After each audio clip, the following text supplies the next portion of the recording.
Atzaldeon danoi, Atzaldeon beste Benjamenga, beste geure islari bateaz, gaur Asier Hilario etorri gazku baitzaldi bat emotea. Asier da, lehenengo eta behin parkatu, esaten duena, mobilak amata, modu abion ipini, merezi dago, ez da Asier entzuti Asieratik amatxu erarte.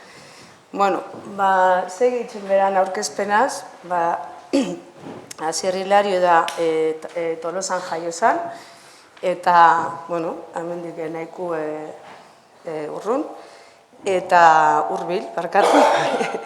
Eta, bera da geologian doktori, UPV-tik Euskal Herriko Unibertsitatean eman beran ikasketak, eta doktora utzi be bai, eta, beran doktora utzi zan lotute, batxe Pirineuta, baina batez be geure kostaldea eta geoparkea lotute egon da, hasieratik. Esan, bera izan dela geoparkin sortzaileetako bat, eta sortzaile zientifikoetako bat, eta gaur horren zaindari dana be bai. Egun nazioarteko zientzia geologikoaren elkarteko ondare geologikoaren batzordeko presidentea da, eta baita UNESCO munduko geoparken programarako ebaluatzaile gisa lan egiten du, eta nazioarteko zientzia geologikoaren programan batzorde zientifikoko kidea da. Ez diain, errez esateko gauzak pentsaten dut berak azalduko eskuleo beto, baina gure kostaldin dakauen ondare baten esan du emorun sortzaile eta zaindari da, horreaz, gutzako posandixera gaur ameneoti, eta, espero dugu, ondare honetaz zeo segexa jakitsi gaur, eta, aprobetxa bera itxeko hainbeste galderaz, benetan oso garrantzitsure geoparkin ingurun. Venga, besteri paik, zuride.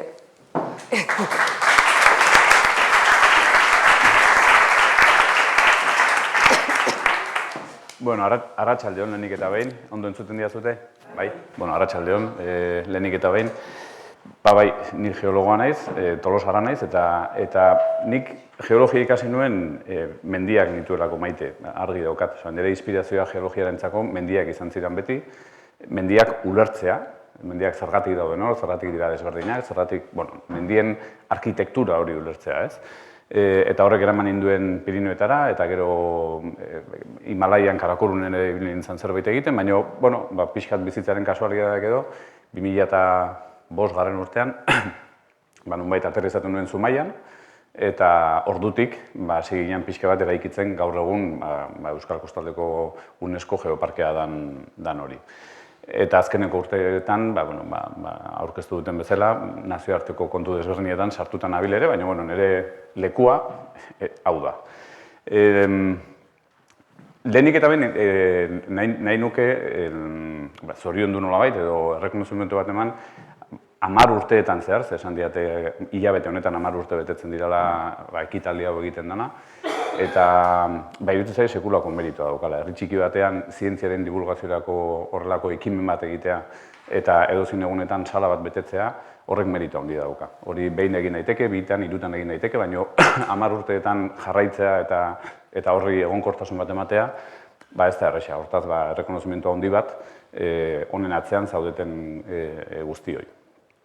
Eta Tolosara naiz, eta Tolosa pixka bat ondarrutik urruti, edo errealitate guztiz desberdina batean bizi gaitezke, baina kuriosoa da, nire ilusio pixka bat ere egiten dit gaur hemen hitzaldi hau ematea, kuriosoa da, nire etxean, nire familian, ondarru beti izan da herri bat berezia, eta da ez hemen asko ibili gehalako, edo ni oso gutxitan etorri naiz ondarrura. Baina da, nire aita, honek ez daukat zerikusirik hitzaldiarekin, baina segurazki adinengatik ere, nire aitak 60-70 hamarkadan pasatzen zituen udarak ondarrun talde batean jotzen, musika jotzen. Bere garaiko pop moderno horrelako bat, nunbait hotel batean kontraktatuta udara guztia pasatzen zuten, eta noski beak dauka ondarruko rekuerdoa, pentsatzen duzuten munduko hobena. Orduan, nire etxean beti izan da ondarru, zerbait oso politia bezala, eta behintzat oso ondo ikusia. Hau esan da, gaurko hitzaldiarekin nahiko nukena da, ulertu ezazuen pixka bat hemen ate ondoan daukazuten geoparke hori zer dan, eta geoparke horren atzean dagoen geologia hori zer dan. Zergatik handamen berezia, eta bereziki flixa, mundu mailan kokatzen gaituen hori, zer dan eta zergatik dan hain berezia. Hori da pixka bat helburua. Pixka bat azkar jungo naiz, diapositiba desente daude, eta nahiko nuke pixka bat azkar jun gero ere tartea eukitzeko galderentzako. Hau da gaur egun geoparkearen mapa, Euskal Kostaldeko UNESCO geoparkea 3 udalerriek osatzen dute, Zumaia, Deba eta Mutriku. Eta geoparkearen mugak dira 3 udalerri horien mugak. Beste horiek ez dauka. Hemen bai, botako nahiko nituzke pare bat ideia geoparke bat zer da geoparke bat eta zer ez da. Askotan entzungo zen duten geoparke hitza, baina esplikatu askotan ere ez da, askotan egiten dugu, baina ez da iristen. Geoparkeak dira UNESCO figura bat. Hori nik uste lehenengo gauza esan bat dana. Hau da, munduko ondarea dan bezala, patrimonio de la humanidad, patrimonio mundial esaten da, munduko ondarea dan bezala, edo erreserba biosferak diran bezala. Horrek esan nahi du UNESCO marka bat izan da, nolabait izateko horrek esan nahi du bere zutabe, bere pilare nagusiak direla zientzia, kultura eta hezkuntza. Zientzia, kultura eta hezkuntza. Hori da UNESCOren definizioa nolabait esateko. UNESCO da nazio batuen organismoa zientzia, kultura eta hezkuntza bultzatzeko. Eta horretarako dauzka hainbat programa. Horietako bat, geoparkeak. Hori esan da, ideia orokor bezala, geoparkeak dira nolabait geologia berezia, nazioarteko garrantzia duen geologia daukaten lurraldeak, baina ez hori bakarrik. Geologia hori, nunbait, geologia hori gehi horrekin lotuta dauden beste balore ekologiko, kultural, historiko, tradizionalak, hori guztia bat eginda, bizio orokor batetan, hori guztia erabiltzen duena bertako garapenerako. Geoparkeak dira bertako garapena bultzatzeko tresnak. Ez da babeserako figura bat, ez da parke natural bat bezala, edo parke nazional bat bezala. Dira, bertan dagoen ondare partikular hori erabiliz, bertan mugimendua, dinamismoa, garapena sortzeko. Ikerketa bultzatuz, hezkuntza bultzatuz, turismoa bultzatuz, horrelako ekitaldi pila bat bultzatuz, eta gauza asko eginez. Azkenean, lurralde horretan dagoen paisaia horri, esan nahi bat emanez. Hori da pixka bat geoparkeak bilatzen duena. Orduan, geoparke bat pertsonari gabe, bertan bizi diren pertsonari gabe, ez daukatzen zurik. Geoparkearen helburu nagusia da, bertako garapena. Hau da, lurralde horren balioen eta bertan bizi diren pertsonen arteko lotura. Hori da pixka bat definizioa. Esango nuke ere, geoparkeak, nik uste momentu honetan gera 213 geoparke, 225, azkeneko astean sartu ziren beste gutxi batzuk, 225 geoparke, 50 lurralde desberdinetan. 225 munduko UNESCO geoparke. Nik esango nuke momentu honetan dela UNESCOn dagoen programarik ez dut esango arrakastatxuena. Baina bai, zalantzarik gabe, hazkunde azkarrena edukitzen ari dana, beste biekin konparatuz. Zergatik? Hor arrazoi asko daude, baina nik uste dela oso dinamikoa dalako, oso moldagarria dalako, ze geoparkeak daude, adibidez, Espainian kontutan izan da, hemen Gipuzkoan, Euskal Herrian, edo Extremaduran, errealitatea ez dauka zer ikusirik, edo daude Nikaraguan, Txinan, edo Alemanian. Orduan, errealitate oso desberdinetara oso ondo egokitzen den figura bada. Horregatik nik uste, eta oso dinamikoa dalako. Horregatik nik uste, hainbeste azten nahi dela. Horri pixkat pintzelada batzuk zer dian geoparkeak eta nun kokatzen nago da. Ez da gure invento bat. Da zerbait UNESCO figura bat. Zein dira gure balore nagusiak? Zalantzarik gabe, kostaldean dauzkagun 14 kilometro horiek, nun flix izena duten arroka kapa guzti hauek azaltzen diran. Eta gero ikusiko dugu zer dian kapa hauek, kapa horietan irakurri ditzakegu lurraren historiaren 60 milioi urte jarraian. Kapa horiek, gero ikusiko dugu, itxaus azpian sortu ziren, eta hortaz fosilez beteta daude. Hemen dagoen erregistro paleontologikoa oso garrantzitsua da.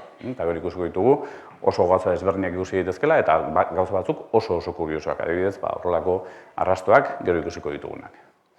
Baita ere da, kostalde bat, hemen ondo dakizuen bezala, kostalde bat, bueno, flixa hori, azkenean hori zer da, hori da hojaldre bat bezala, ez? Da, pixkat kapa gogorrak bigunak, eta claro, hori oso auskorra da, oso erreix igatzen da, itsasoak igatzen du, eta azkenean kapa gogorrak labaindu egiten dira oso erreix, eta erori egiten da. Hortaz, labarra hauek igatzen dira oso azkar, igatzen dira asko. Eta dauzkagu, sekulako gain egea, justo hemengo pikote azpiko lubizi erraldoi hau monitorizatzen, eta, bueno, egia da kostalde bat asko igatzen dela eta oso dinamikoa dana. Geoparkea ez da bakarrik kostaldea. Barnekaldean ere, gero ikusiko dugu, barnekaldean ere, eta, bueno, geoparkea esaten detenen ondarru hortxe dagoen, zen geoparkeko eremua eta ondarrukoa gauza berdina da. Barnekaldean ere, badauzkagu mendi batzuk, hor dago Arno, hor dago Andutz, hemen dago Astigarribiako ingurua, eta mendi horiek kare harrizkoak dira, kobazuloak dituzte, gero ikusiko dugu detailarekin, kobazuloak dituzte, eta oso forma interesgarriak dituzte. Fijatu hemen, ze ondo ikusten den, ze piramide itxura daukaten. Hemen falta da, sasiolako arrobia dagoelako, baina hau bere, horrelako piramide perfektu bat zen, hemen daukagu beste bat, Arno bea ere piramide formak dauzka, gero ikusiko dugu zergatik daukaten piramide forma horiek, eta barruan dauzkaten hainbat kobazuloetan, dozenaka, zenbat aztarna arkeologiko eta paleontologiko aurkitu dira, adibidez Ermitia, adibidez Praileaitz, adibidez Ekain eta beste hainbeste. Hortaz, ez da bakarrik lurraren historia milioika urteetan, labarretan irakurri dezakeguna, baita ere kobazuloetan irakurri dezakegu gure historia propioa, gure arbasoen historia. Gero hitz egingo dugu honetaz, pixka bat detaile gehiagorekin. Eta lehen esan deten bezala, geoparke bat ere da kultura. Dira bere tradizioak, bere historia, bere nortasuna, bere jendea, eta hau guztia ere geoparkearen zati bada. Ez da geologia bakarrik, nahiz eta geo hori erroan daukan, baina ez da geologia bakarrik. Adibidez, euskera guretzako bada gure altxor handienetarikoa, intangible kultural handienetarikoa. Hori ere balorean jartzen dugu, saiatzen gara balorean jartzen antolatzen ditugun gauza gehienetan. Eta, bueno, pixka bat, hau da orduan geoparkearen flix. Flix izango litzatekela lurraren historioa, labarretan, karst, barnekaldean, barnekaldeko mendiak kobazulo horiekin eta hor dagon gure arbasoen historia, eta gero oroar kultura, tradizioak, asko itsasoarekin lotuak, modu desberdinetan gainera, ez da berdina ondarruak, mutrikuk, debak edo zumaiak itsasoarekin historian zer eduki duten historia, hori guztia ere da geoparkearen zati bat. Orain ja sartuko gara geologian. Ulertzen zergatik, ze azkenean geoparke bat egia da gauza guzti horiek dela, baina ez da ezer munduko garrantzia duen geologia bat ezpaldin badu. Benetan mapan kokatzen zaituen, azkenean geoparke egiten duena da geologia hori eta beste gauzen artean dauden konexio horiek, lotura horiek indartu. Hori da guk lantzen duguna. Niri hori asko guzti ez gainera, ze ez da azkenean dena dago lotuta geologia horrekin, milioika urteetako historia horrekin. Milioika urteetako historio konkretu batek, orain hemen ikusiko duguna, ematen dizkigu arroka mota batzuk, egitura mota batzuk, horrek ematen digu erliebe mota bat, segurazki horrek ere baldintzatzen du klima, horrek baldintzatzen ditu lurrak, baldintzatzen ditu ekosistemak, baldintzatzen du landaretza, animaliak, baldintzatzen du lurra horren erabilpena, nekazaritza, dena. Eta horrek azkenean baldintzatzen du historia, kultura, nortasuna, tradizioak eta dena. Baina erroa, hasieran, beti dagoen milioika urteetako historia horrek utzi digun arrokak, utzi dizkigun arrokak. Pixka bat, ulertzeko gure historia, geoparkearena, ondarroarena, berdina da, kasu honetan, gure historia, hemen dauzkagun arroka zarrenak, pixka bat, mutrikun dauden petatxo txiki bat kenduta, daukate 110 milioi urte inguru. Gutxi gora gara 110 milioi urte inguru. Orduan gure historia hasten da hor. Nik esan nuke geoparkearen historia, hemengo historia da, Bizkaiako golkoaren irikiera eta itxieraren historia. Hori da gure arrokak kontatzen dutena. Nola iriki izan Bizkaiako golkoa eta nola itxi izan Pirinioak eta Euskal Mendiak altxatzeko. Orduan, atzera egitea baldin badugu, ikusiko dugu hemen Hemen diapositiba honetan geldituko naiz, ze gero ikusiko dugu behin eta berez diapositiba dago, baina garrantzitsua da lehenengoan ondo ulertzea. Hemen ikusten dugu, duela 110 milioi urte mundua etzan gaur egun bezala, etzan egin diferentea, baina etzan guztiz berdina. Kontinenteak ez ziren guztiz berdinak. Itxuratzen hasi zen ja gaur egun gara, baina etzan guztiz berdina. Hemen lupa bat jarriko bagenu, hemen ikusten zute Iberiar penintxula, hemen lupa bat jarriko bagenu, izango litzateke horrelako zerbait. Azkenean hemen ikusiko dugu daukagula Iberiar penintxula, irla antzeko bat, eta Europako kontinentearekin baita ere irla antzeko batzuk ziranak, baina kontua da Iberia eta Europaren artean bazegoela hor itsaso bat. Eta gu hor geunden. Euskal Herri guztia, Pirinio guztiak, inguru guzti hau, itsaso honen azpian zegoen. Gero gertatzen da, hemen, gertatzen da, Iberiako, hau egitu alin badugu, zuek ulertzeko egitu alin badugu, hemen dago Ozeano Atlantikoa, bai? Ozeano Atlantikoaren erdian, zer dago? Hor dago dorsala deitzen duguna. Dorsala da, Islandia da adibidez dorsalaren zati da. Dorsala da, Atlantiko guztien iparretik hegoaldera dagoen sumendikate erraldoi bat, eta horrek egiten duena da Atlantikoa iriki. Europa eta Afrika alde batera, eta Amerika beste aldera. Gutxi gora bera, ze abiaduran irikitzen da? Gutxi gora bera, gure azkazalak azten zaizkigun abiadura berdinen. 6 mm urtean edo. 6 mm urtean milioika urteetan jarrita, eta horrelako plaka handietan horrek indarra asko dauka. Orduan, gertatu zena zen, hemen dorsal honen, nolabait, ertz bat bezala, beso bat bezala, sartu zen Iberia eta Europaren artean. Eta hasi zen, Iberia eta Europa hasi zen orduan, baita ere zabaltzen. Hasi zen horrela zabaltzen. Eta hemen daukagu, hasten da zabaltzen, eta horren hemen daukagu Iberia, eta hemen daukagu Europa, eta hemen hasten da sortzen itsaso sakon bat. Gero momentu batean hori lasaitu egiten da. Horren daukagu lehenengo etapa bat, nun Bizkaiko golkoa iriki egiten da. Gero daukagu bigarren etapa bat, nun hau egiten da pixka bat lasaitu. Iberia hasten daia Europarekin talka egiten, eta ikusten ez dute han ekialdean Pirinioak hasten dira altxatzen ja. Iberiak egiten du talka Europarekin, baina lehenengo ekialdean, Katalunia aldean. Eta poliki-poliki joten da, izten, azkenean ja duela 41 milioi urte Iberiak eta Europak talka guztiz egiten dute, eta hemen azpian metatu ziren sedimentu guzti horiek, egiten dira tolestu, konprimitu eta altxa.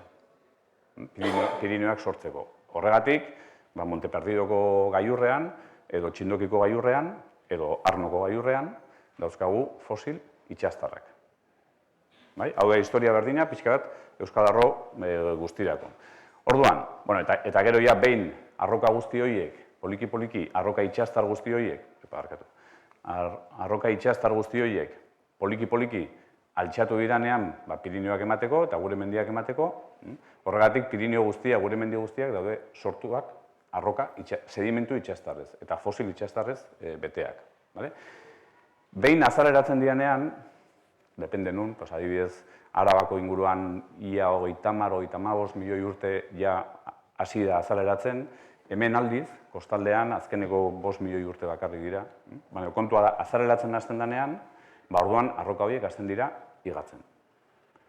Euriak, haizeak, izotzak, hasten da igatzen, eta hor hasten dira bailarak sortzen, labarrak sortzen, mendiak sortzen. Hau da, arroka horiek ez dira ateratzen itsaso azpitik gaur egun ezagutzen dugun formarekin, mendi formarekin, bailara formarekin, hori ateratzen da dena oso poliki, masa handi bat bezala, eta hori hasten da poliki-poliki igatzen. Eta poliki-poliki hasten dira sortzen, bailarak eta mendiak eta bar. Orduan dauzkagu pixka bat 4 etapa nagusi. Lehenengoa zarrena, B-Kretazekoa deitzen dioguna, 101 milioi urte, emango ditut oso datu errexak, 101 milioi urte, lehenengo etapa Bizkaiko golkoa iriki egiten da. Eta horren irikitzea kontzertatzen da, sortzen dela hueko handi bat. Gero, badago momentu bat, oso establea dana, gero hori guztia, eta hemen sortzen da Zumaiako flis ingurua, hemen, lehenengo etapa honetan, sortzen dira Deba, Mutriku eta Ondarru inguruko flis beltza ditzen dioguna, zarrena. Gero, estabilidade etapa honetan sortzen da, ja Sakonetatik, Zumaiaruntz eta ja Getaria, Donosti, beste Gipuzkoako kostalde guztia.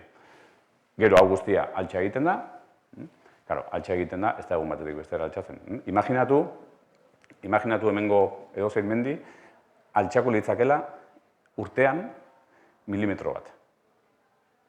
Urtean milimetro bat esan nahi du gure bizitzan 100 milimetro.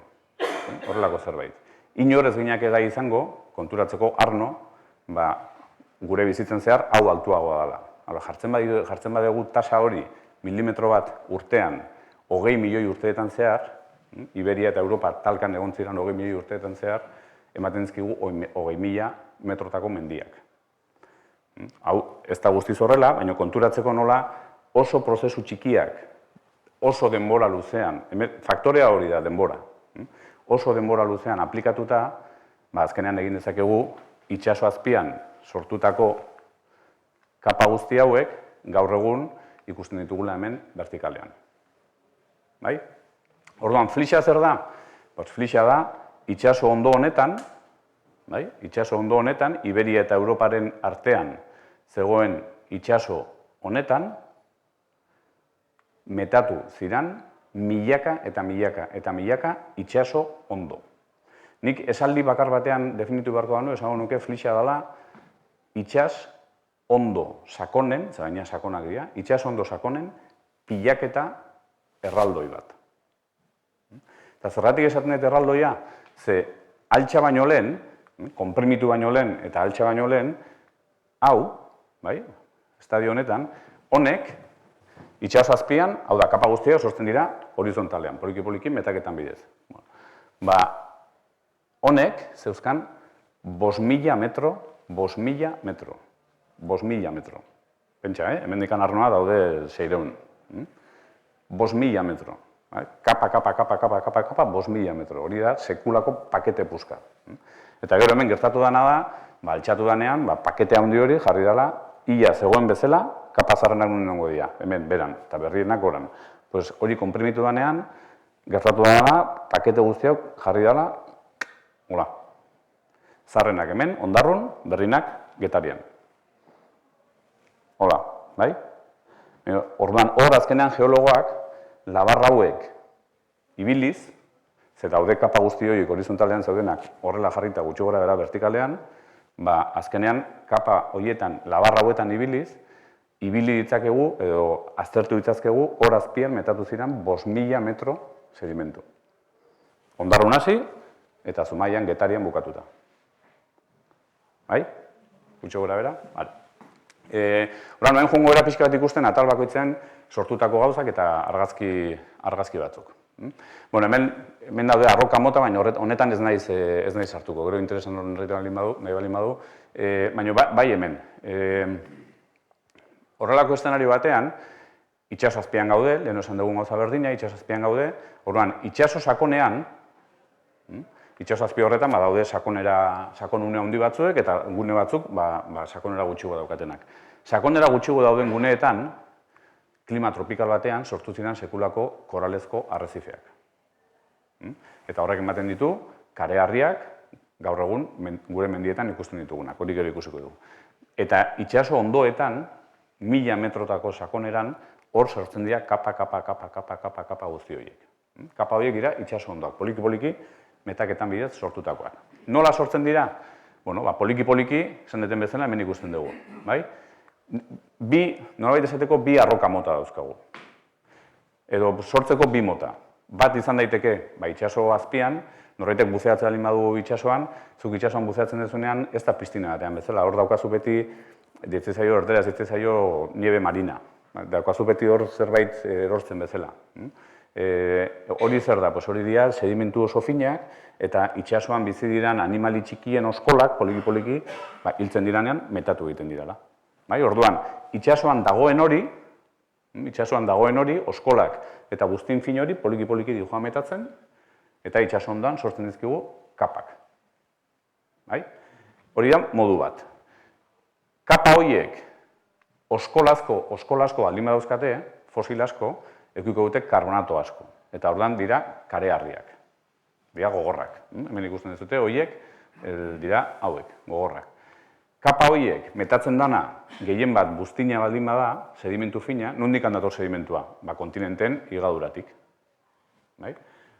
Sedimentu asko metatzen baldin bada, orduan ekuiko dugu kapa bat biguinagoa.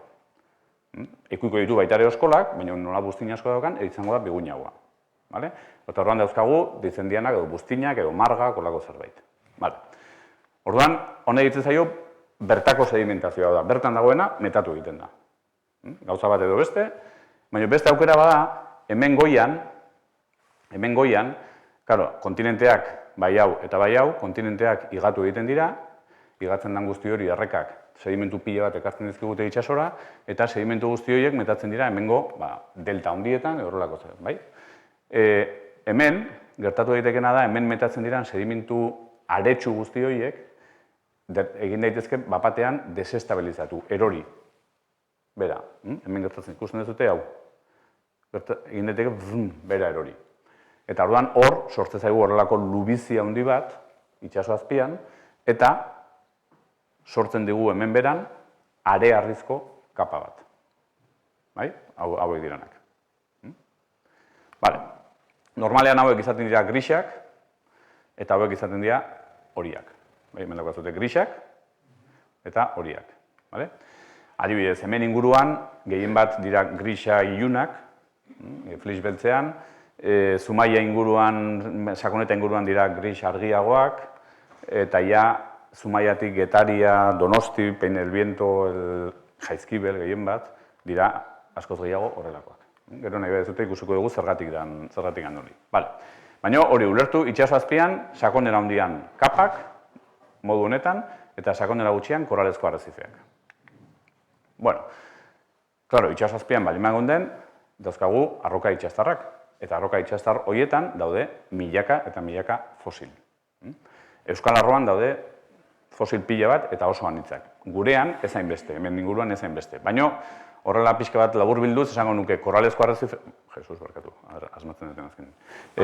Koralezko arrezife horietan, gure mendietan dauzkagunak, gero ikusiko dugu, hau da, adibidez, Lasturreko Harrobian ateratako argazki bat. Hori da, koral bat oso osorik. Ikusten da, ez da oso ondo ikusten argazki honetan, baina da, koral bat oso osorik. Edo adibidez, zuhaitzen enborrak. Zuhaitzen enbor bat, Iberiako kostaldean egongo zen zuhaitzen bat, badio joa, eta momentu baten ja, ondoratu egiten da. Ze, oain esan detela Iberiako kostaldea, nun egongo zen Iberiako kostaldea? Hemen atzera egitea lima dugu, demagun, hau Iberia dela, hau Iberiako kostaldea. Garai honetan, aigea gutxi gora hitz egiten duela 80 milioi urte horrelako zerbait. Dinosaurioak bizi ziren. Nun dauzkagu dinosaurioen aztarnak hemendik gertu? Errioxan, edo Burgosen, edo Sorian, edo gertuen, tipikoenak Errioxakoak. Edo Teruelen, edo, bai? Bueno, eske ez da kasualidad, fijatu, jartzen bali ditugu mapan dinosaurioen arrastoak dauzkagun lekuak, bueno, hori atzera egina. Nun uzten dituzte dinosaurioak arrastoak? Obviamente, dinosaurioak dauden lekuan, eta lurra biguina den lekuan. Hau da, hori izaten da kostaldeetan. Hondartzak, estuarioak, horrelako gauzak. Nun dauzkagu dinosaurioen arrastoak hemen? Asturiasen, Sorian, Errioxan, Burgos, Soria, Teruel, eta gero Lerian ere bai daude. Fijatu gindetela horrela. Horrek denak, marrazten du gutxi gora bera linea bat. Eta linea hori izan, gutxi gora bera, kostalde hau. Hortik, iparraldera, itsasazpian. Eta gu, itsasazpian, baina itsasazpian azpian gaina, beberan. Sakondera hundian. Orduan, dinosaurio haiekin bizizian zuhaitzak, enborrak ere, hemen inguruan aurkitu ditzazkegu. Baina gehien bat fosil itsastarrak. Horrelako bibaluak, horrelako ekinodermoak, amoniteak, gero kontatuko dizuet oso historia politia motrikuk amoniten inguruan, eta gehien bat, flixean, hauek. Hauek dira foraminiferoak, eta hauek dira garrantzitsunak. Ze horrekoak dauzkagu milaka. Hau zer da? Hau da, itsaso horretan bizizan plantona, mikroorganismoak, txikiak, ikuste ez ditugunak, baina hiltzen diranean, poliki-poliki metatzen dira. Eta kapa bakoitzean dauzkagu milaka. Horrelakoak ez dauzkagu milaka, dauzkagu noizbenka bat. Baina horrelakoak dauzkagu milaka. Nik askotan esaten dut flixa, kapa horiek guztiak direla lurraren historiaren liburu erraldoi bat bezala. Nun kapa bakoitza dan orrialde bat bezala. Eta hori ulertzen da oso ondo. Hori horrela baldin bada, hauek dira liburu horren personaiak. Liburu horren edozein nobelatan dauzkagun personaiak, horiek dira. Eta hauek, edozein nobelatan gertatzen den bezala, personaiak bezala, batzuk azaltzen dira lehenengo orrialdean, zarrenean, eta aguantatzen dute bukaeraraino. Beste batzuk bakarrik kapitulu bat egiten dute, beste batzuk 5 kapitulu egiten dituzte, beste batzuk, hau da berdin. Horren dauzkagu, orrialde guztia katalogatuta, eta orrialde bakoitzean badakigu ze personaje daukagun, eta ze esan nahi dauka personaje bakoitza. Bueno, hasiko gara pixka bat momentu honetan, momenturik zarrenean. Bizkaiako golkoaren irikiera gertatzen den momentu horretan. Eta hor ze gertatzen da, lehen esan dizutena, ikusi hemen, ikusten dizute hau, hori da, hemen egongo zen Ozeano Atlantikoaren irikiera, hemen badago beso bat, sartzen dela hemen, eta horrek egiten duena da, hau egiten du iriki. Hau ezkerraldea eta hori eskubialdea egiten du iriki. Eta irikitzeakoan, zer gertatzen da, itsaso ondo hori egiten da puskatu. Egiten da pitzatu, eta egiten da horrelako itsaso bat, nun dauzkagun gune batzuk oso sakonak eta beste batzuk sakonera gutxiago daukatenak. Horrelako zerbait. Hemen beran, sakonera askoko lekuetan, egongo ginakegu, kostalde guztia, hemen ondarroa egongo litzateke, eta hemen koralezko arrezifeak, adibidez, Arno. Eta atzerago, hemen Gasteiz, eta hemen Errioxako kostaldea. Situatzeagatik pixka bat. Gu hemen beran. Orduan, imaginatu hau bera. Imaginatu gu jartzen gehala hemen beran, hemen flixa sortzen nahi da, flix beltzak asunetan, zaharna dalako, eta ateratzen dugu argazki bat goruntz. Ikusiko genuke horrelako zerbait. Hau da Debak hondartza. Hemen beran, hau guztia, flixa, flix beltza, hemen metatzen ari dana, eta hemen goran, ze ikusten dugu? Ikusten dugu koralezko arrezife horiek. Adibidez kasunetan, Arno ematen dutenak. Baina berdin izango litzateke, handutzekin, edo atzerago Izarraitz, Erlo, eta horiek guztiak. Hemen adibidez ikusten duzute, barnekaldeko kareharri horiek, koralezko arrezife horiek, eman zituzten kareharrizko totxo handiak. Eta totxo handi horiek daude Geoparkearen barnekaldean, eta ematen dizkigute, hemen dauzkagun mendi guztiak. Lehenoko argazkia, hemen ikusten da horiak koralezko arrezife bat, perfektua. Hau da, Lasturreko harrobia da, koralezko arrezife gaur egun Australian dagoen oitako bat, hori, baina fosilizatu da, tal cual. Hori, nik batzuten egin izan dut bertako geologoarekin, daude zenbait plaka, hemen ikusten da bezala, pulituta daudenak, eta hor, manguera batekin egiten duzu, botatzen duzu, eta zoragarria. Inkreible nola ikusten dian korral guztiak, pasada bat. Osea, imaginatu, hemen dauzkagun mendi hauek, dira aintzineko bizitzaren akumulazioa. Koralezko arrezifeak. Eta gureak ez dira handiak, baina hanboto bea, edo txindoki bea, da gauza berdina. Ikusten duzu kriston totxoa, kriston kareharrizko totxoa, hori da aintzineko bizitzaren oskolen akumulazio bat. Bueno, hau gertugokoa daukazue. Hauek dira, hemen Saturraranen dauden konglomeratu hauek, hemen eskalatzeko bide batzuk daude. Hau esango nuke dela flixaren zatirik zar-zarrena. Flixaren zatirik zarrena flix beltza da, eta flix beltzaren barruan zatirik zarrena hau da. Eta hau zer da, honek ze adierazten du, eta zergatik ez dago gehiago gero. Hemen honek adierazten du, hemengo kanto hauek aztertze baldin baditugu, harri biribila hauek aztertze baldin baditugu, hemen daudenak, honen konposizioak esaten digu hauek datozela Akitaniatik, Burdeosen gainetik. Hori nola da posible? Hori da posible, irikitzen hasi baino lehen, gure kostaldea eta Akitanioko kostaldea ez zeudolako hain urruti. Gero irikitzen joan da eta jundira urruntzen. Baina hasieran ez zeuden duela 120 milioi urte ez zeuden hain urruti. Orduan, irikitzen den hasierako momentu horretan, sortzen da itsaso azpian sekulako kainoi handi bat, eta kainoi handi horretatik erortzezian lubizi erraldoiak horrelako materialak eramaten zituztenak. kasu honetan, Akitaniako kostaldekoak. Gero, irikitzen junda, eta gaur egun hauek dago hemen, eta Akitaniako kostaldea dago hemen. Bai? Gero, flixak jarraitzen du, flix beltzak jarraitzen du, eta badago histori bat oso kuriosoa, mutrikuko entzun dezute behin, mutrikuma dago bilduma bat, amonite erraldoien bilduma bat.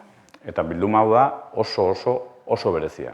Bueno, hemen da oso berezia historia. Eta zergatik, hor egon da gizon bat, Jesus Mari Narváez eta Esperantza bere emaztea, biak urte askotan zehar jaso dituzte 200 bat amonite erraldoi labarretatik. Amonite bakoitzak pixatzen du, Kristo, pila bat. 200 bat jaso dituzte. Eta gaina berak beti argi eduki du amonite horiek, ze bilduma horrek dirua balio du. Hori egon bartzuela noizbait mutrikun, bertako jendearentzako, eta azkenean berarekin elkarlanean eta unibertsitateekin egin dugu azterketa bat, sortzen ari geakela bat, eta erakutsiko ditugu, hurrengo urtean nik uste irikita egongo dela, bilduma guztia erakusteko moduan egongo da. Baina azkenean galdera da, ze mutrikuko arroka horiek, kardalako arroka horiek, zazpi hondartzetako arroka horiek hor hartuta daude. Mutrikuk horiek eta mutrikutik debara daudenak edo deban daudenak eta ondarrutik lekeitiora daudenak adinez eta oso antzekoak dira. Eta aldiz, ondarru eta lekeitio artean amonite hauek dira tamaina normalekoak, horrelakoak. Eta mutriku eta debat artean baita ere. Baina justo ondarru eta mutriku artean kardalan dira erraldoiak. Hori, zergatik. Orduan, ikerketa bat egin da detaila handiarekin, eta baina ez naiz detailean sartuko, baina azkenean gogoratu gaudela momentu horretan hau irikitzen ari dana. Irikitzen ari dan horretan, itxaso ondoa dago konstantemente mugitzen, pixkat irikiera horretara adaptatzen. Pitzadura handietan, pitzadura horietatik, ateratzen horietako batetik, dela mutrikuko faia, ateratzen ura, beroa, hidrotermala, mineraletan kargatuta, Black Smokersak, ez dakit batzutan telebistan ikusten dira horrelako itxasazpioan, horrelako tximenea batzuk, botatzen dutela, badirudik ke beltza dela. Ez da ke beltza da, ura, beltza, oso beroa, eta mineraletan oso kargatuta. Eta hori aluzinantea dana, horrelako bat eukidezakezula Pazifikoaren erdian, eta batean inun bizitzatik ez dagoena, oso gutxi dagoena, eta fumarola horien inguruan, badago horrelako bizitza oasis bat ikaragarria. Zergatik, animali horiek bizi diralako tximenea horietatik ur horiek ekartzen dituen mineraletatik. Hemen antzeko zerbait gertatzen zen. Hemen bazegoen horrelako fumarola bat, eta inguruko amoniteak, gainera erraldoiak diran guztiak emeak dira, inguruko amoniteak badirudik gerturatzen zirala inguru horretara, kasualidadez edo nahita, hori ezin dugu jakin, baina horra gerturatzen ziranean, elikagai gehiago zeukaten eta oskola handiagoa egiten zuten. Gainera horrek, ematen ziren gero erreproduziorako askoz aukera gehiago. Horren da, historia bat oso politia kontatzeko. Bai historia pertsonala, gizona eta emakumearena, eta bai amoniteena. Bueno, hau izan honetzateke flix beltza guztia, ez detai askotan sartuko. Bai bitxiketi bat, flix beltzean, konkretuki deban,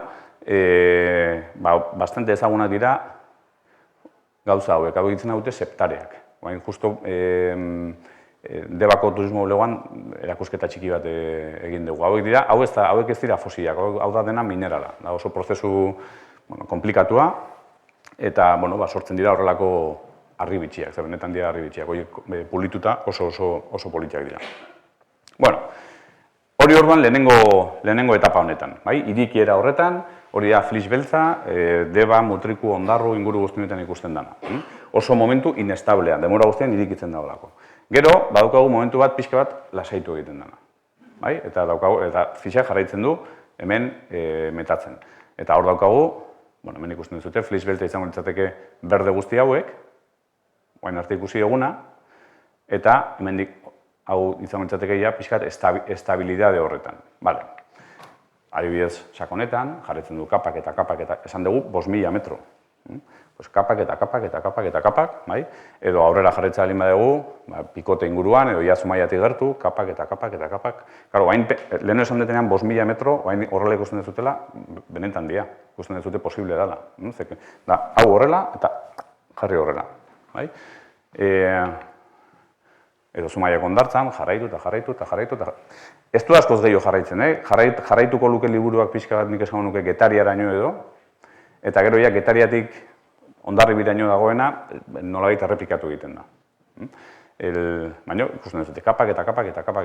Vale. Eta kapa horietan, lehen esan dugu bezala, dago bizitza asko. Eta horietako bizitza, nire ustez enigmatikoenak dira arrasto fosilak. Ze gauza bada oskola eukitzea, oskola handia edo txikienak esan dizu dira importanteenak, baina hauek dira la leche. Ze hauek dira arrastoak, hauek ez dira fosilak, hauek ez dira animaliak. Hauek dira animaliak, ez dakigu zen animali, itxaso ondo ilun horietan utzitako, mugitzen zidanean utzitako arrastoak. Eta horrelakoak dauzkagu dozenaka, desberdinak, eta oso arraroak. Orduan, kasu batzutan jakin dezakegu gutxi gora bera ze animaliak egitezun, beste batzutan ez dakigu. Zergatik ez dakigu? Bueno, adibidez, gu geuk, gizakiak, hondartzan, gaudenean, utzi ditzazkegu arrasto mota desberdinak. Gauza bada oinez jutea, eta utziko dugu arrasto mota bat, edo beste gauza bada eserita egotea. Orduan, ipurdiaren arrasto utziko dugu desberdina da. Animaliekin ere gertatzen da berdin. Orduan, da zientzia bat oso kuriosoa, baina, bueno, jakin dezazuen daudela horrelako pila bat, eta dira oso kuriosoak. Eta laguntzen digute ulertzen nola zan itxaso ondo horietan bizitza. Eta bizitza hori ez da gehiagi aldatu duela 1 milioi urteetatik gaur egunera. Edo adibidez, hau. Honek, de hecho, Zumaiensis izena dauka, munduan oso ezaguna da. Zergatik da oso ezaguna, eta hemen definitua izan zen. Zergatik da oso ezaguna, oso arraroa dalako. Zezuk ulertu dezakezu, hemen ikusten duzu hau, edo ez dakit edo hau, ez? Bai? Eta, bueno, ulertu dezakezu, hauek dira itxastrikuak egindakoak. Imaginatu dezakezu itxastriku bat, hemen holako arrastaka, eta uzten du arrasto bat. Edo txitxare antzeko bat, edo horrelako zerbait. Bueno, hau ja arraroa da, ikusi. Hau adibidez, hau da, hemen azpian, barruan dago tubo bat. Hau da, animali bat, txitxari antzeko bat, bizizala itxaso ondo horretan, oso sakonera txikian, bizpairu zentimetrotara, egiten zuen tunel bat. Eta tunel horretan zijoala, egiten zuen ateratzezan kanpora, lehenengo alde batera, buelta. Pixka eta horrerago, beste aldera, buelta. Pixka eta horrerago, beste aldera, buelta. Eta horrean, guk ikusten duguna da bakarrik sekzio hori. Hauek dira denak, organismo ez ezagunak, oso elikagai gutxi dagoen itxaso ondo batean, garatzen dituzten bizirauteko mekanismoak. Hor azkenean oso elikagai gutxi dago, hori da historia. Horrean, garatu behar dituzte mekanismoak dagoena baliatzeko. Eta bakoitzak egiten du alduena, eta oso gauza kuriosoak daude. Adibidez, hau. Zekara, ulertu dezakezu horrelako zerbait egitea. Eta hau, eliptikoa izango balitz, berdin, izan daiteke zerbait egiten dula hola, de hecho badaude eliptikoak diranak. Markatu eliptikoak, helikoidalak. Baina ez da helikoidala da, konzentrikoa. Konzentrikoa, dauzka anillo konzentrikoak. Orduan, oso zaila da esplikatzen. Hau berez 3 dimentsioetan ulertu behar da, eta azkenean da horrako kono bat, eta da kolonia bat, badirudi kolonia batek egindako zerbait dela, kono bat egiten du, eta tipula bat bezala, kono formarekin. Horrelako pila bat, ez da egiten daukaten, bueno, bale. Edozein kasutan, horiek dira kuriosidadeak. Kuriosidadeak oso politiak edo, baina benetan konkretuki Zumaia, beti Flixaren inguruan hitz egiten denean Zumaia azaltzen da hitza. Zergatik da hori, ze Flixa badago Deban ere bai, badago Mutrikun, badago Hondarrun, badago Euskal Kostalde guztian. Zergatik Zumaia. Nik esan nuke, egoen lortuko ez dute zergatik, nik esan nuke definizio esaldi bakar batean esateko, Zumaia da, segurazki munduan dagoen lekurik hoberena, denbora geologikoa arrokatan nola erregistratzen den ulertzeko. Eta bain ulertuko ez dute zergatik. Hemen azkenean daukaguna da, kapak eta kapak, ez? Hau da Itzuruneko hondartza, hemen Santelmoko ermita, eta hor Algorriko punta. Hemen gertatzen dena da, bingoet, aurrera, eta gero bueltatuko nahi zona. Hau da. lurraren historiaren taula. Segurazki ikastolan denak ikusi duguna, eta esan duguna, Jesus, que horror. Lurrak dauzka 4.600 milioi urte. 4.600 milioi urte. Vale. Orduan, geologoak, esan dugu, bueno, adostu behar dugu nola banatuko dugun denbora hori, kapitulu desberdinetan. Ze gure artean, ulertu egin bargera. Eta gainera, banatu behar dugu modu berdinean, Europan, Amerikan eta Txinan. Nola banatzen dugu denbora? Ze izan zitekeen, esaten dugula, bueno, hartuko dugu 500 milioi urtero. Eta 500 milioiaren barruan, 100 milioi urtero. Eta 100aren barruan, 10 eta gero bat. Hortaz, kapitulo guztiak iraundungo duke berdin. Ez, fijatzen bazeate hemen, ikusi eta hemen limiteak dira 591, 500, 845, 840, 849, 15, 83, lo que sea, 49,2, 113. Hori zergatik da. Horan, erabakizarako zerbait askoz interesgarriagoa, askoz geologikoagoa, eta da, lurraren 4.600 milioi urte hauek erregistratuta daude arrokatan. Munduko leku desberdinetan erregistro guzti hori existitzen da. Orduan, ikusten dugunean erregistro horretan, ikusten dugunean zerbait atentzioa deitzen diguna, zerbait gertatu dela, aldaketa klimatiko bat, beroaldi bat, momentu hotz bat, espezie bat agertu da, edo espezie asko agertu dira, espezie asko desagertu dira, desagerpen bat, ebentu bat, zerbait gertatu dela, polo magnetikoak aldatu dira, gauza asko gertatu daitezke.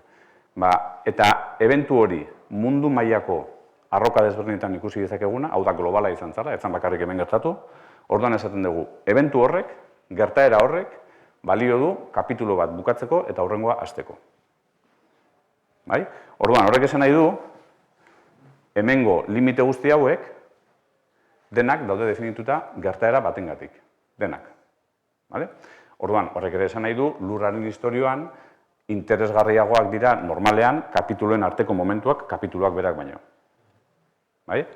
Orduan, behin definitzen dugunean ze gertaerak banatzen du ze kapitulo, orduan aukeratzen da zein dan munduko lekurik hoberena gertaera hori ikusteko.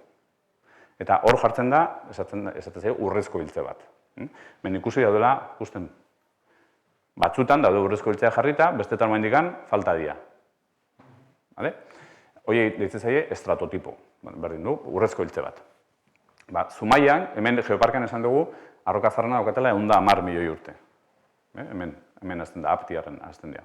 Korralazko arraziziak eta hemen daude. Eta daukagu registro guzti hau. Hau dena eta honeaino.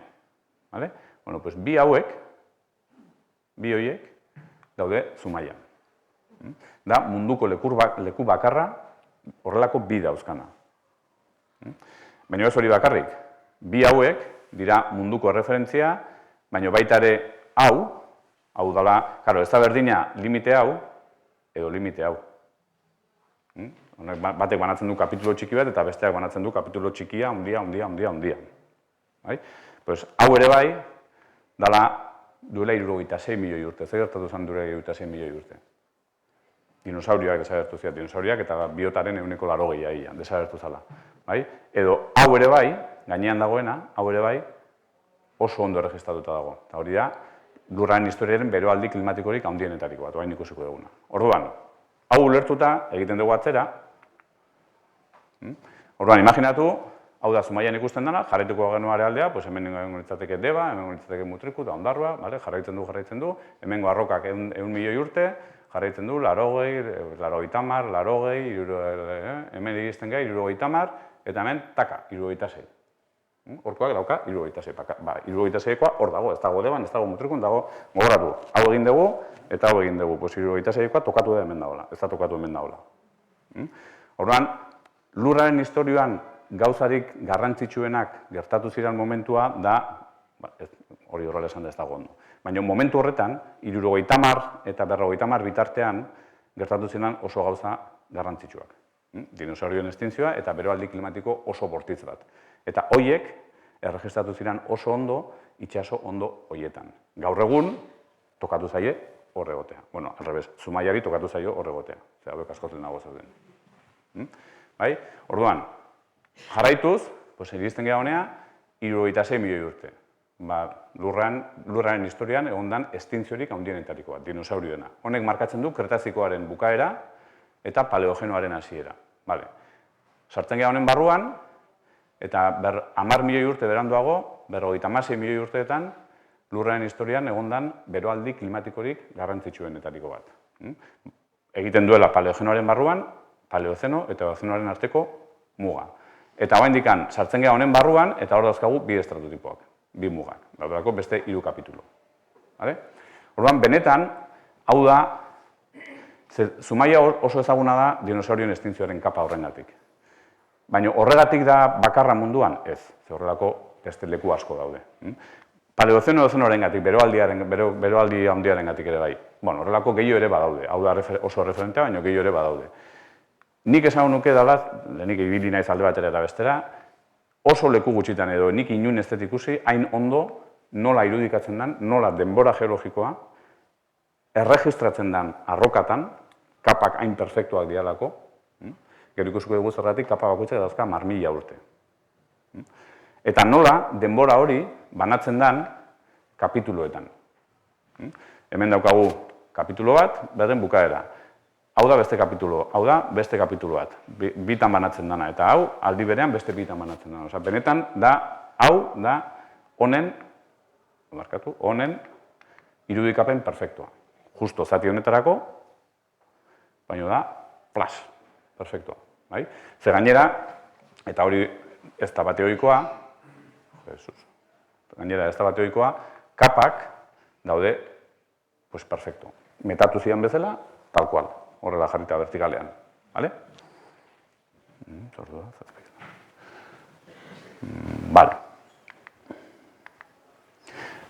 Ikusiko dugu hain bi eventu handi horiek. Hau da,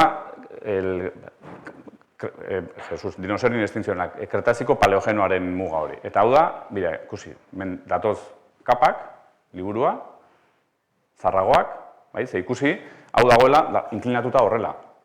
Hau zegoen horrela, eta vertikale zarrenak hemen, berrienak hemen, hau konprimitzen dugu, eta jartzen da horrela. Orduan, zarrenak aruntz, debaruntz, mutriku ondarrua, berrienak aruntz. Eta justo hemen, 76. Zer gertatzen da?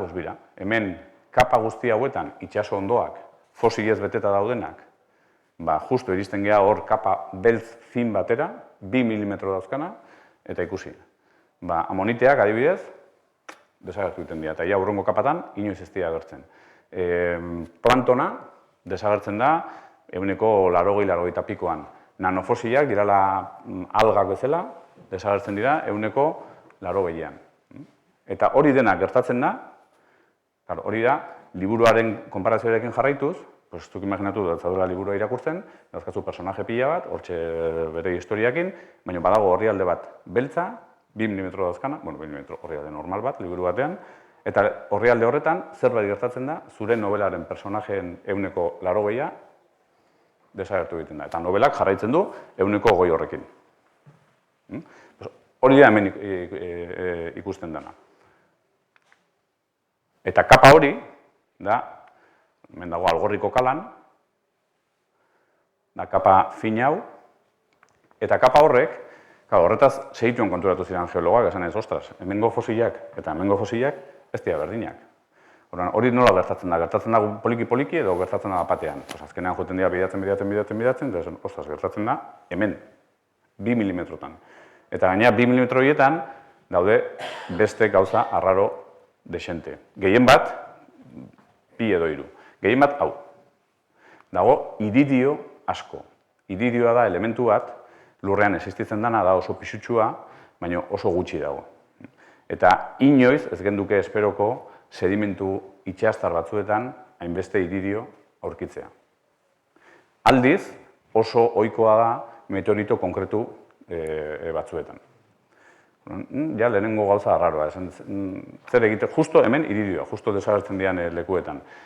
Gauza gehiago, adibidez dauzka, hemen ez dauzkate argazkiak, baina dauzka horrelako perdigoiak bezala, pelotita borobil kristalizatuak, nikel asko daukatenak.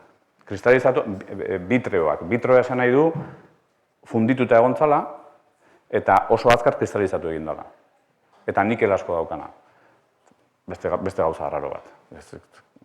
Justo hor. Bueno, pues hori ikusita. Eta gero dauka adibidez, kedarra asko, hori ikusita. Hemen, Zumaian, Murzian dagoen Karabaka izen dagoen herri batean, Italiako beste leku batean, Dinamarkako beste leku batean, egon ziren 3-4 leku, Europan, derrepente ikusi zituzten anomalia berdinak. Hori ikusita, 1980 urtean, Amerikar batek eta Holandar batek proposatzen dute teoria hori. Esan ez, haizu, estintzio hau, hemen ikusten duguna, hau organismo itxastarrentzako da, baina dinosaurien berdina da, zer 76 milioi urte, dinosaurioak estingitzen dira. Hori bakarrik azaldu daiteke meteorito inpakto handi batekin. Bestela, ezin da esplikatu gehien bat hau. Ezin da esplikatu iridio piko handi hori. Hori proposatu zutenean, izan zen, imaginatu, izan zen, hori Hollywoodeko gioi bat bezala. Teoria baztertua izan zen hasieran, eta baztertua edo eskatu zieten hori horrela baldin bazan, munduan, nunbait, egon bartzuela, inpaktu horren krater handi bat. Ez zen pelotita txiki bat izango. 10 urte beranduago, aurkitu zuten, Mexikon, Yucatanen, Chicxulub izena duen herri txiki batean, aurkitu zuten, gaur egun itxasozpian dago, gutxo gora bera itxasozpian dagoena, erdia eta erdia, 200 kilometro diametro dituen krater hau, Chicxulubeko kratera. Eta, dauzkala beste anomalia pila bat, eta arrokak, meteoritikoak diranak, eta harina hori daukatenak. Orduan, historia hau da, badago liburu bat izena duela Tyrannosaurus Rex y el cráter de la muerte, idatzita Walter Alvarez idatzita, dela autoretariko bat, autore nagusia, Amerikarra dana.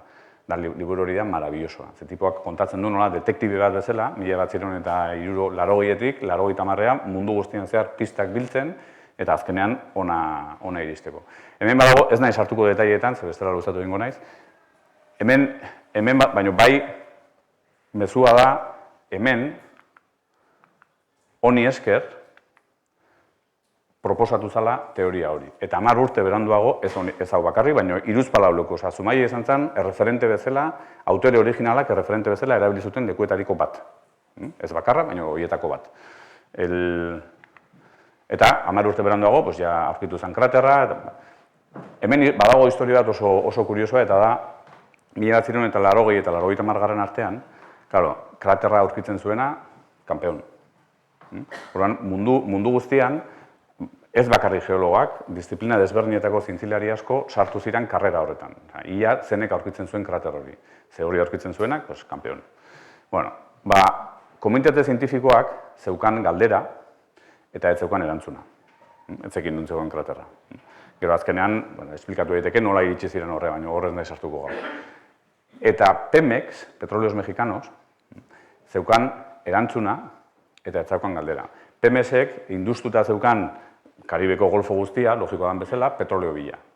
Eta ja, 70ko hamarkadan, beraiek egina zeukaten gravimetria bat hor, ikusi zuten zerbait arraroa, borobila, forma arraroa zeukana, beraientzako etzan interesgarria petrolerik ez zeukalako, eta sartu zuten kajoi batean. Eta gero, derrepente leku guztietan azten danean azaltzen, esaten dute, ostras, a ber, duela 10 urte egin genuen historia hori dan, jende guztia bilatzen nahi dan hori, jartzen dira pixkat juntu, eta nik eukin nuen aukera hori eskuartean eukizuen geologo mexikarra entrevistatzeko. Egin genuen dokumental bat, 2010 urtean markatu, Flix, erderaz dago hendikan ikusgai, Flix, el susurro de las rocas. Hendikan ikusgai dago YouTubeen eta Televisión Espainolako kanalean. Eta hor entrevistatu nuen, Zumaian, hemen, entrevistatu nuen Jan Smith, dela autore originalitariko bat, eta Mexikon entrevistatu nuen mexikarra. Interesa baldin bakazute, dia dokumentalaren 10 minutu edo honen inguruan. Bueno, hau da leku ezagunetariko bat, Zumaian. Bestea da hau. Eta hau, jartzen dut argazki hau, ze, klaro, hau jartzen dezunean, hau da leku oso garrantzitsua eta oso politia. Baina hori geologian ez da beti horrela gertatzen. Batzutan leku garrantzitsuak, ez dira inpolitiak. Eta hemen kasu honetan gertatzen da hori, justo hau da itzurunen sarreran, hemen badaude zaldi eskultura batzuk, hemen dago tramo hau, ikusten dizute dena buztina dagoena, bai? Hemen ikusten dizute kapak, eta goratu lehen esan dugula, metatzen diala, kareharriak edo tupak, baina beti dago karbonato zerbait, ze horazkenen dauden oskol guzti horiek joten dira metatzen. Eta apatean, hemen, sekzio guztian lehenengo aldiz, hemen, karbonato kalziko 0. Hau da, karbonato guztiak desagertu egiten da. Hori zergatik izan daiteke. Hor gertatu zen itsasoa egin zen azidifikatu. Eta orduan azidifikatzean, karbonato kalziko guztia, oskol guztiak disolbatu egiten dira, eta hortaz ez dira prezipitatzen. Eta horregatik dago dena buztintxua. Baina hori zergatik izan zen. Momentu horretan, hemen daude anomalia guztiak, ez den sartuko hain detailean, baina hemen hasieran, buztin horien hasieran, gehien dago karbonoko eta oxigenoko isotopoak egiten dute oso portaera arraroa. Eta hori interpretatzen da, momentu horretan egon zala atmosferara sekulako karbono fresko isurketa handi bat, eta horrek sortu zuela negutegi efektu oso potentea, temperatura igo zala 5 eta 10 graduen artean, negutegi efektuangatik, gutxi gora bera 25.000 urteetan, esaten dizuet konparatzeko, 5 eta 10, honek azkenean esaten diguna da, negutegi efektuangatik, klima sistema horrelako variazioak eduki dituzkela, gertatu zen. Baina 25.000 urteetan. Gaurkoan adibidez, azkeneko 150 urteetan, temperatura igo da 1-2 gradu. 150 urteetan. Baina, alare, gaur egun Zumaian dauden ikerketak gehienak, nik esan nuke, daude honekin lotuta. Zergatik? Hau esaten dute dela, erregistro geologikoan, gaur egungo aldaketa klimatikoarekin, antza gehien daukan eventua. Zalantzai gabe. Bai motivazioangatik, negutegi efektu gasak izan zirelako, eta baita ere dimensioangatik, antzekoa izan daitekelako. Orduan, ikertu dezakegu nola erreakzionatu zuen sistemak, lurrak, bizitzak, jakiteko nola izan daiteken hurrengo urteetan antzeko zerbaitera bagoaz. Hau adibidez ikusten da Zumaian itsas ondoan, zeko goratu itsas ondoan gaudela, baina ebentu berdina ikusi dezakegu adibidez hemen Ordesan. Hau mendizalen bat balima dago, hau Ordesa da, eta Ordesan hau da La Faja de las Flores. Normen mendizalen balima dago, hau da oso leku politia, oso La Faja de las Flores da pasillo bat bezala. La Faja de las Flores da paleozeno edo zeno mugare bai. Berdin-berdina, ze azkenan hemen itsaso ondoan metatzen edizian flix kapa horiek, itsaso berdinaren azpian, baina sakonera gutxigo, goratu hasieran ikusi dugun eskema hori, sakonera gutxigoko lekuetan metatzen edizian totxo handi hauek, ordek gaur egun Ordesan ikusten dianak. Orduan, evento klimatiko hori ere, hemen oso ondo registratuta dago, eta oraindik ekialderago joate alin bagera, hau da Tremp inguruan, Leridan, ikusten dugu kapa gorri hauetan, evento klimatiko hori ere, baino, kasu horretan ja, estuario antzeko batean. Osa, ja Pirinioagan ja pixkatea azaleratuta zeuden. Hortaz, erakusten duena da, ambiente guztietan erregistratu zala. Ze gertatu zen? Gertatu zen gehien bat, itsaso azpian metatuta dauden hidrato metanoak, gaur egun ere daude, pila bat, hidrato metanoak, dala, igual telebistan edo YouTubeko lako bideo tonto maten ikusiko zenuten da, izotza bezala, baina zu ematen duzu eta zu hartzen du. Dira hidrato metanoak. Itsasoan gaur egun ere daude pila bat, eta bere garaian zeuden. Momentu horretan, gogoratu Atlantikoa irikitzen ari dela, horrek sortarazituen pitzadura handi batzuk, berotu egin zen itsaso ondoa, eta hidrato metano horiek egin ziren desestabilizatu eta emititu. Itsasoa azidifikatu egin zen, horregatik hemen ez dira oskolak ikusten, eta gaur gero ateratzen da atmosferara. Horrean sortu zen, metanoa da CO2 baino askoz potentegoa. Orokorrean, animaliek zer gertatu zitzaien, gehien bat migrazio handiak egon ziren, iparraldera eta hegoaldera, animaliak txikitu egin ziren, mamiferoak txikitu egin ziren, hori oso gauza kuriosoa da, baina gaur egun ere ikusten da, animali espezie berdina leku hotzetan handiagoak dira, leku beroetan txikiagoak dira. Hori hemen ere ikusi zen oso ondo. Jakin dezazuen, honen inguruan ere egin daiteke hitzaldi oso bat. Jakin dezazuen, hori dela baita ere, Zumaian ikusi daiteken gauza berezinetariko bat. Hemen dago konparazio bat PTM da Paleocene Thermal Maximum, maximo termiko del Paleocene Oceanus. Eta gaur egun konparaketarekin eta ikusi daitekena da, dimentsioan, hau da, diferentzia oso antzekoa izan daitekela. Benetan dira bi eventu oso paraleloak.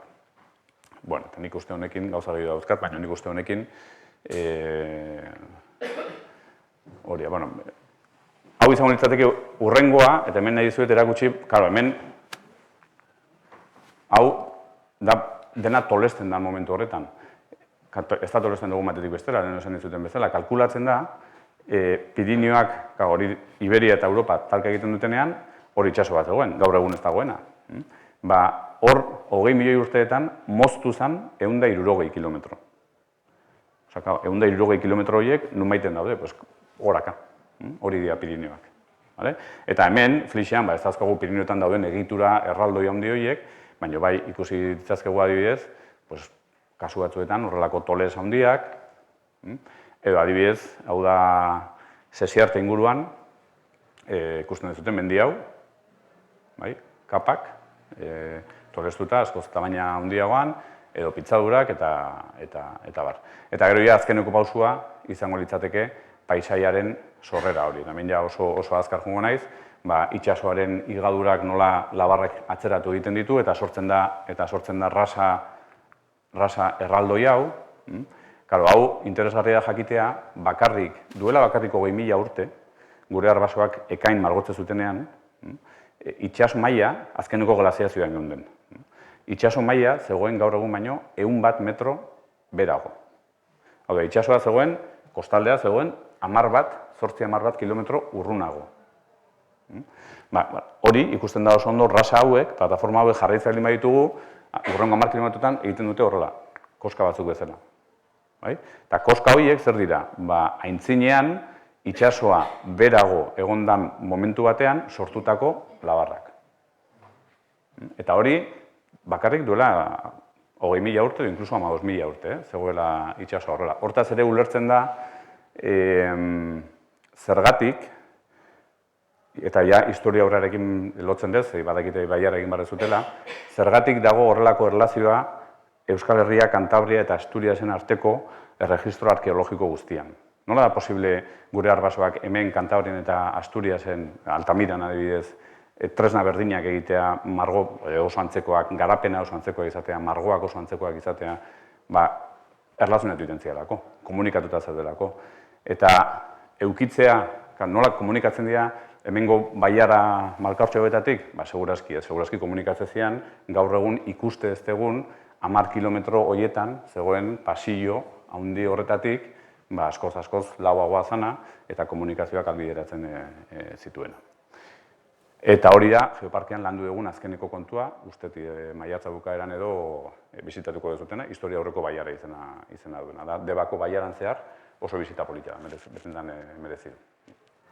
Orduan, beste bizpairu gauzan dauzkan, baina uste dut hemen ustea, hemen utziko dugu. Eta galderentzako daukagu denbora. Eskerrik asko.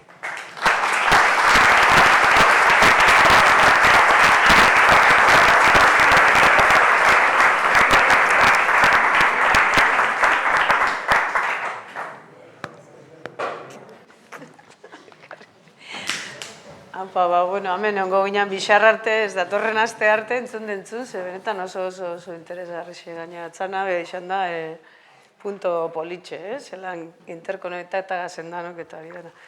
Bueno, ni ez nu berbatxea, galdera eta kasuenak, aprobetxa ontxe, Lara eta Karra hor mikrofonu. Utzi ditut, gauza asko kontatu ditut, utzi ditut gauza asko hor pixkat erdizka. Nahi nun ikuspegi, ze horrelako gauza askokin egin daiteke hitzaldi bat bakarra, baina nahi nun pixkat ikuspegi orokor bat eukitzea eta interesali maiko zeu, oain galdetu gai konkretu buruz. Ez inozi iztu, ez da kasue galdera batek.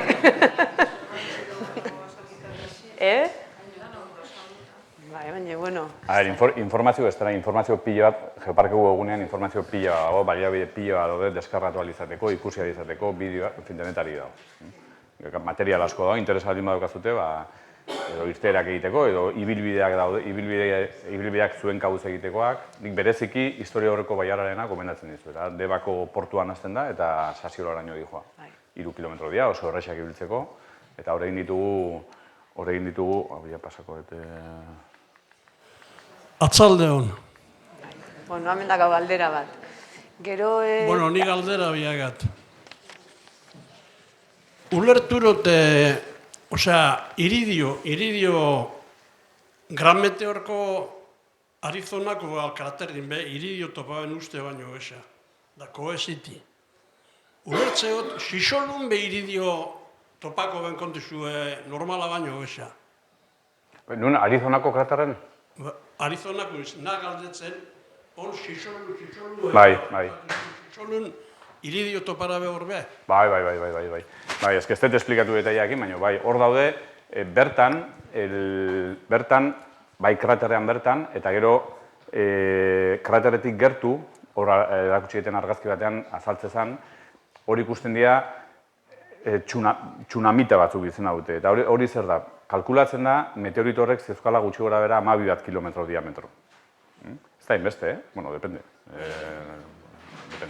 Eta horrek sortu zituela 500 metro altuerako tsunamiak, olatuak. Hori nola jakin daiteke? Olatu horiek kontinenten barrura, Ipar Amerikan, sartu egin zialako. Eta sartzen dianean, tsunami guztiak bezala, sartzen dira, hor dagoen guztia arrasatu egiten dute, eta berriro sartzen dute itsaso barrura. Eta horren registro hori badaukagu, badakigu noraino gutxi gora bere iritsi ziren olatu horiek. Eta hor, registro horietan, ikusten da, perfectamente ikusten da, ikusten da horrelako kapa bat. Hemen lehen esan dizuet daudela perdigoi txiki batzuk. Hemen daude perdigoi txiki batzuk, gola gutxi batzuk. Hor ikusten da, Txikxulubetik 800 kilometrota. Horrelako kapa bat, dena perdigoi horietaz beteta. Eta hori dira, inpaktuaren zipristinak, material funditua,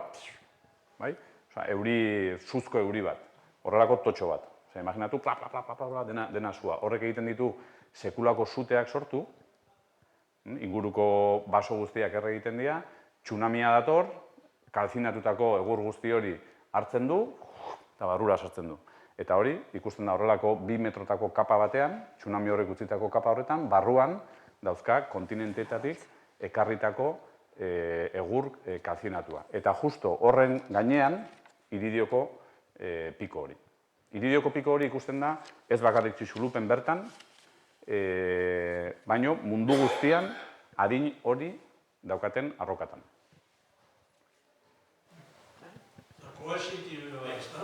Baitare.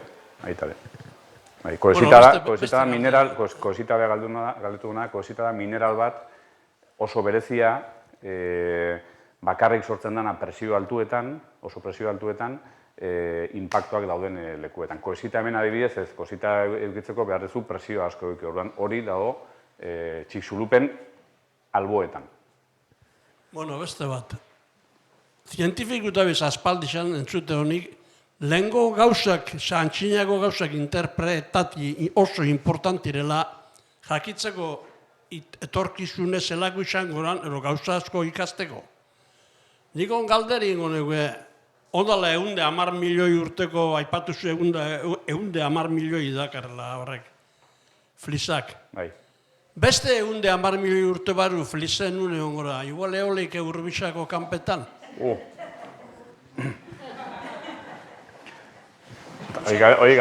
Hori galdera, ona. A ber, hemendikan beste 100 milioi urteta, desde luego, gaur egun daun lekuan, ez. Ze Euskal Herria ez da existituko. Gaur egun ezautzen dugun bezala, ez da existituko. Segurazki egongo da higatutaia. Eta Pirineoak, segurazki, ez dira existituko. Pirineoak higatzen nahi dira. Orduan, paisaiak aldatu egiten dira. 100 milioi urte nahikoa da, mendikate oso bat, guztiz higatzeko. Lurraren historian egondan mendikaterik handiena, sortu zen duela 200 milioi urte. Pangea badakizu hor kontinente guztik juntatu zirenean, Pangea superkontinente bat sortu zuten, eta hor erdian, txoke guzti horren ondorioz, sortu zen sekulako mendikate puska bat. Pentsatzen da, izan da lurraren historioan, gaur egun Himalaian bezain altuak dauden mendiak sortu zen momentu bakarra. 8.000-9.000 metrotako mendiak izan zitezkela. Eta kalkulatzen da, 25 milioi urteetan edo, higatu egin zala. Eske 25 milioi urte asko dira, Baina bai, hori da eskala kontu desberdinak dira, eta horretarako nik esan nuke, egia zen 5 axola digula, hemendikan 100 milioi urtetara.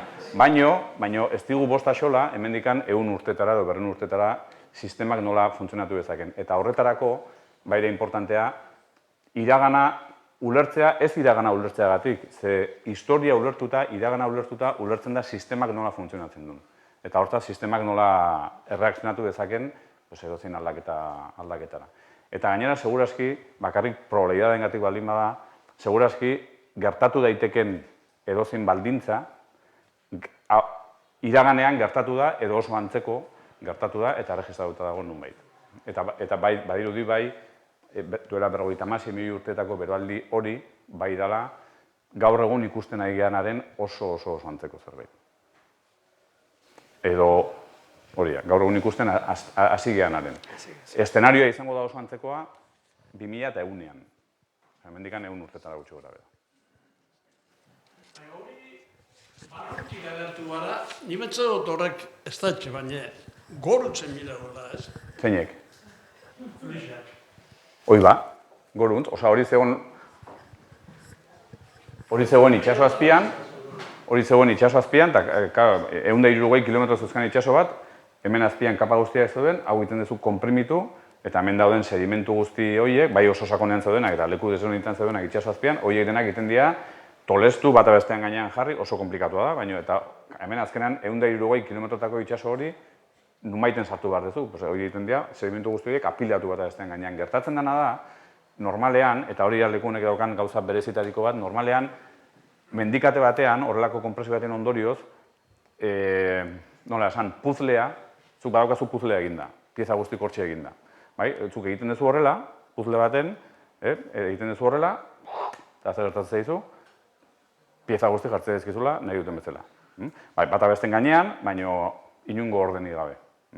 Hori da normalean gertatzen dena. Hemen, daukazula pieza bat hemen, bestean, eta geologoen lana izaten da, pieza guzti horiek pixka bat bakoitza bere lekuan kokatzea. Hemen, gertatzen dena da, puzle handi horren zati handi bat, horrela egiterakoan, gelditu dela tal kual, zegoen bezala.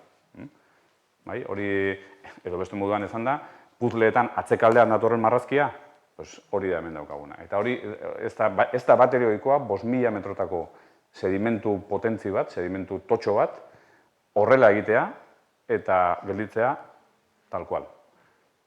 Normalen izan ditzateke, askoz puskatuago egote.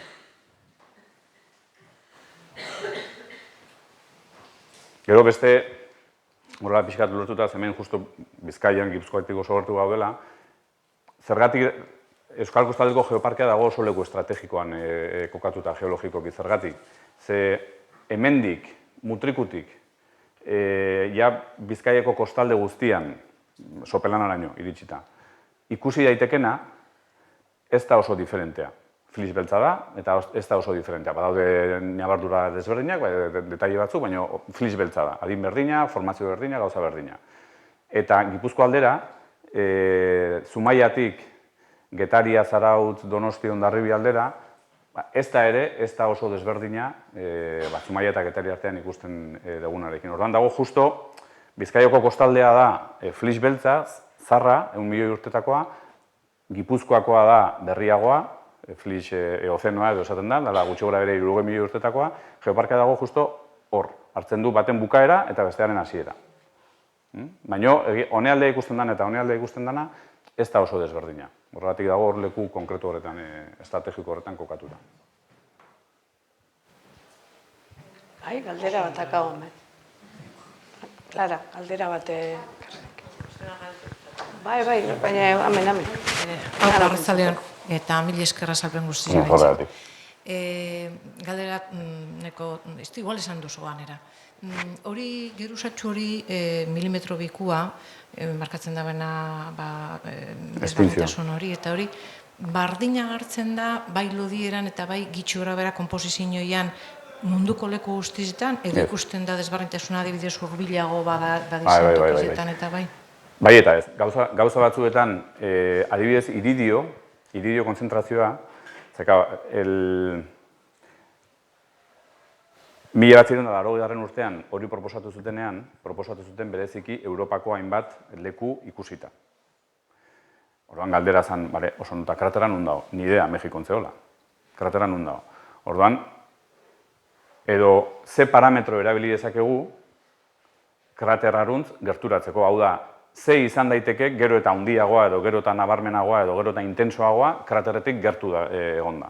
Orduan, hasi baten pentsatu dezakezu iridioa. Iridioa da, nolabait esateko anomalia garrantzitsuena, iridio gehiago dagoen lekuetan hor egongo da kratera. Ez, ze iridioa hori egiten da kratera erortzen denean, guztiz desegin egiten da, atmosferara pasatzen da hori, eta gero poliki metatzen da ia konposizio berdinarekin mundu guztian.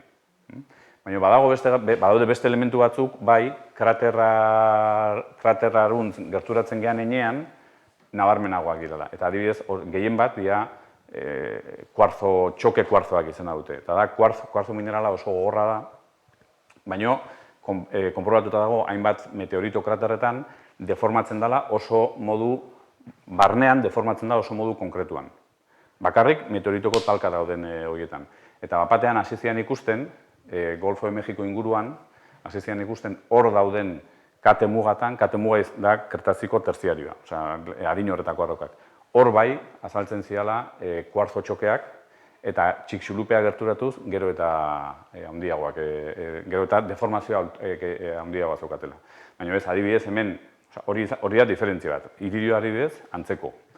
Hemen adibidez, ikusten dira perdigoi txiki horiek, gu honen 8.000 kilometrotara. Hemen iritsi zian horrelako tanta gutxi batzuk, baina 800 kilometrotara perdigoi txiki horiek da horrelako kapa bat. Bakarrik, perdigoiak pegatuta bat beste, dena soldatuta hola. Edo han tsunamitak ikusten dira, edo beste leku batzutan adibidez, Karibe inguruan ikusten dira sekulako lubizia handiak, ze horrek pentsa ze lurrikara puskak sortu zituen inpaktu horrek. Orduan, ebentu hori ikusten da oso modu desberdinetan. Hemen, Euskal Arroa da munduan kate mugak gehienetarikoa daukan lekua. Zumaiakoa da ezagunena, segurazki, Sopelanakoa da oso ezaguna ere bai, Loian, Endaian bali mazabete, las dos gemelas, bi aizpak ezain, eskubita dauden bi arroka, horiek ze kolore daukate arroka horiek? Zurixe ez? Gorrixka, pixkat gorrixka. Eta Zumaian justo kate muga dagoen lekua, Algorriko punta, Santelmotik aurrera ze kolore dauka. Gorrixka. Dia justo arroka berdinak. Orduan, Euskal Arroan, nik ez da izen bat dauden 20 piko leku, orden horretan, 20 piko, 30 piko leku, kate muga ikusten dena. Eta hori zergatik da, kasualidadez, momentu horretan, duela 76 milioi urte, gure inguru hau, arro txukun bat, zalako, gauza hori ondo jasotzeko. Eta gero, azaleratu eginda, beste leku askotan igual egon ziteken arro txukun bat, baina gero ez da azaleratu eginda, igatu eginda, eta kasualidadez ikusten da leku askotan. Adibidez, Zumaian eta Sopelanan eta Bidarten eta Loian ikusten dana, hori bai da oso antzekoa. Daude diferentzia txikia, baina oso antzekoa. Baina horiak gerturatzen gehan inean, ez. Eta gero baita ere, depende, ez da berdinean nola registratzen den itxaso ondo batean, 1000 metro sakoneran, adibidez hau, edo nola registratu daiteken plataforma, sakonera gutxiko plataforma batean, edo laku batean, depende, ze sistema daukazun, registratuko du modu batean edo bestean. Baina iridioa, beti. Iridioa beti da, hori pixkaten mantentzen dena iridioa, eta fosilak balima daude, desagerpena. Bueno, dago leku bat, duela gutxi publikatu zutena, izena du, Tanis uste izena dula. Estatu batuetan, uste Utah dela, Colorado, ez dakit. Bueno, aurkitu zuten leku bat, inkreiblea, interneten miratu dezakez zuten. Leku bat, azaltzen dira fosil pila bat, arraiak, gehien bat, eta arraien barruan azaltzen dira tektikta horiek, perdigoi horiek. Dala material, tantak. Tantak fundituak, uretara erortzen dianak, kristalizatu egiten dutenak, eta nunbait badirudi bazala itsaso itxi sakonera gutxiko barne itsaso bat, arrai asko zeuzkanak, eta azaltzen dira denak hilda, eta barruan, arraien barruan, perdigoi horiek, tektitak izena dute, tektita horiek arraien barruan. Da inkreibila bezala, da pelikula bezala, baina da benetazkoa. Ba hori, hau izan zen, ez da leku bat gehiago hori ikusi daitekena, da teoria proposatzeko erabili izan lekuetariko bat, horregatik da hain ezaguna. Asier, lehenengo eskerrik asko zelako sekuelako itzaldi eman dozulako. Galdera konkretu, oen dela 20 milioi urte, meteorito jauzi zanean, zizakonera, itxasoan geunden, Euskal Herri itxasondoa zan, gitxo gora bera ze sakonera. Duela 20 milioi urte meteorito erori zanean. Meteorito. Depende nun. Hemen, Flixian, nolabait izateko, gaur egun Flixian, kostaldean, hemen 500 eta 1000 bitartean. Bastante sakon. Baina adibidez, adin berdineko arrokak nun dauzkagu, hemen inguruan, adin berdineko arrokak. Adibidez, adin berdineko arrokak dira urbasakoak. Urbasa eta San Donato, hori da adin berdina, paleozenoa eta eozenoa, bat paleozenoa eta besta eozenoa, adin osantzekoa. Hor adibidez, zan itxaso berdinaren azpian, baino askoz sakonera bajuagoan. Edo ordesan, berdin. Orduan, horretarako imaginatu behar dugu, mapa hau,